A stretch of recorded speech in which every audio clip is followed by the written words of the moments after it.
এই বহাগ তোমাৰ বাবেই। হেঁপাহবোৰ যেতিয়া প্ৰস্ফুটিত হয় এজাৰ হৈ, সৰু বুলি নকবা অকালতে মোৰ মন বিৰিখ ফাগুনৰ দৰে লঠঙা কৰি।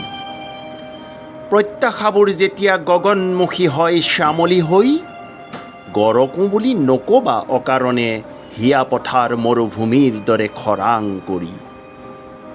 মৰমবোৰে যেতিয়া শিৰত শিৰলো খান্দে তেজৰঙী পলাশী ফাকুগুৰি হৈ, নাহো বুলি নকবা অবাবতে মোৰ হৃদয় বাকৰি ধুমুহাৰ দৰে ধ্বংস কৰি। নঙঠা ফাগুনৰ প্ৰহৰবোৰ অৰ্ধবেলা লেখি লেখি থাকোঁতেই দুখৰ পছুৱাই সুখৰ পঁজা খাস্তাং কৰি থৈ গ'ল।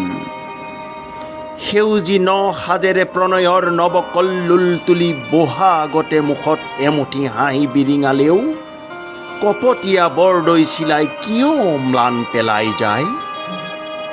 কাহিলি পুৱাতেই আনে চিঙা আলসুৱা সুগন্ধি পুষ্পই হওক, তথাপিও দুহাত মেলি সেই ফুলকেই আঁকোৱালি লৈ হৃদয় থাপনাত থৈ পূজা আৰাধনাত সদ্যহতে ব্যস্ত মই অপৰাহ্ন বেলাৰ হেঙুলীয়া আভা মনে প্ৰাণে লেটিয়াই লৈ। প্ৰেমৰ সাধনাত একাত্মতাৰে নীৰৱে নীৰলে আঁচো ব্ৰতী হৈ আজন্ম প্ৰেমৰ অমোঘ মন্ত্ৰ আওৰাই আওৰাই।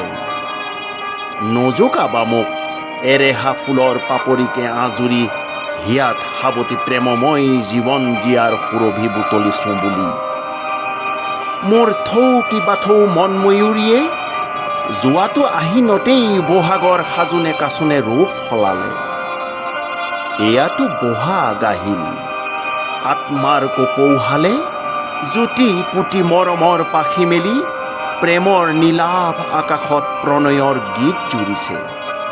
এই বহাগ পুণ্য প্ৰাপ্তিৰ বাবেই, এই বহাগ প্ৰকৃতিৰ বাবেই, এই বহাগ তোমাৰ বাবেই, মাথো তোমাৰ বাবেই।